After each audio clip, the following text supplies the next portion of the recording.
Эфирде жаңылыктардын күндүзгү чыгарылышы, студияда Сайкал Кулназарова, саламатсыздарбы?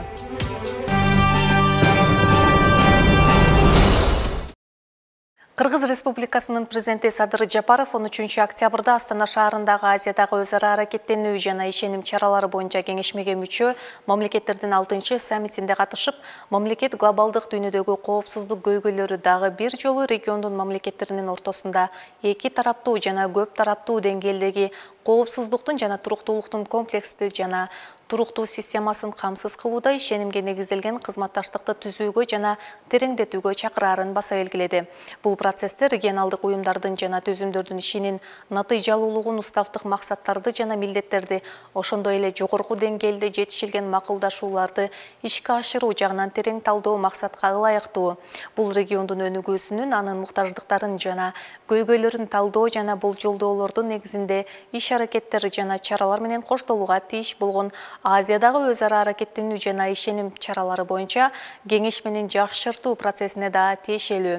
Садыр Жапаров аймакта коопсуздукту камсыз кылуу көйгөйлөрү, Афганистанды кайра курууга көмөктөшүү маселелери, өлкөлөрдүн турмушунун түрдүү чөйрөлөрүндө ири регионалдык инфраструктуралык долбоорлорду ишке ашыруу бул аянтчанын алкагында приоритеттүү милдеттер бойдон калууга тийиш деп эсептейт. Ошону менен бирге президент Садыр Жапаров Кыргыз тараптын экономикалык өлчөмдүн соода жана инвестиция тармагындагы тең координатору болуу чечимин белгиледи. Бүгүнкү күндө Азия дүйнөлүк экономиканын локомотиви болуп саналат. Ошондуктан биздин көңүлүбүздө экономикалык багытты өнүктүрүүгө буруу өтө маанилүү.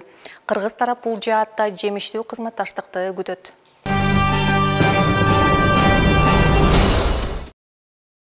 Астана шаарында 13 октябрда Кыргыз Республикасынын президенти Садыр Жапаровдун, Россия Федерациясынын президенти Владимир Путиндин жана Тажикстан Республикасынын президенти Эмомали Рахмондун 3 тараптуу жолугушуусу болду. Бул тууралуу президенттин басма сөз кызматынан билдиришти. Мамлекеттик чегаранын кыргыз-тажик тилкеси боюнча актуалдуу маселелер талкууланды. Мамлекет башчысы Владимир Путинге бул биргелешкен жолугушууну өткөрүү жана орун алган көйгөйлүү маселелерди ишеним артуу менен талкуулоо демилгеси, ошондой эле Кыргызстан менен Тажикстандын ортосундагы мамлекеттик чегара маселелеринде көмөк көрсөтүүгө даярдыгы үчүн ыраазычылык билдирди. Садыр Жапаров Кыргыз-Тажик мамлекеттик чегарасында түзүлгөн кырдаалга кеңири токтолду. Ал кыргыз тарап талаштуу маселелерди тынчтык жолу жана саясий дипломатиялык ыкмалар менен гана чечүү зарылчылыгы боюнча өзгөрүүсүз позицияны карманаарын баса белгилеп, тажик тараптын куралдуу агрессиясынын кесепеттери тууралуу эске салды. Президент Садыр Жапаров ошондой эле Кыргызстан кыргыз-тажик мамлекеттик чегара сызыгын эки тарапка тең пайдалуу болуудай кылып, тез арада калыптандырууга ынтызар экенин, бул туруктуулуктун жана ына коңшулуктун кепили боло тургандыгын белгиледи.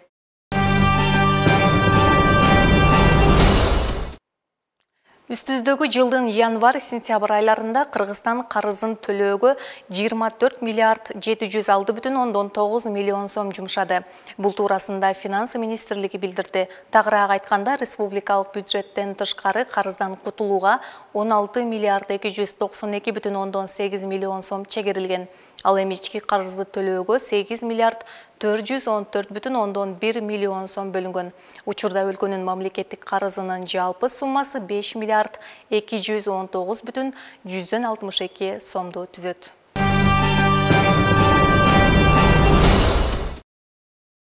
Билим берүү жана Илим министрлигинин мектептеги билим берүү жана китеп чыгаруу саясаты башкармалыгынын башчысы Самаргүл Умралиева Бишкекте өткөн брифингде үстүздөгү жылы педагогикалык кадрлардын жетишсиздиги 3 эсеге азайгандыгын, бирок ошондой болсо дагы 900дөн ашуун адис жетишпей жаткандыгын билдирди. Анын айтымында өткөн жылдарда 2,5-2900 мугалим жетишсиз болгон. Үстүздөгү жылы айлык маянанын жогорулаганына байланыштуу мектептерге жаңы окуунун бүтүргөн кадрлар келди. Биз жерлерге жаш кадрларды бөлүштүрдүк. Бишкек жана Ош шаарларында табигый математикалык цикл боюнча адистердин кескин жетишсиздиги байкалууда. Бизге химия жана башка предметтер боюнча мугалимдердин жетишсиздиги тууралуу арыз даттануулар түшүүдө. Бул маселени биз алмаштыруу жол менен чечип жатабыз, деп кошумчалады Самаргүл Умралиева.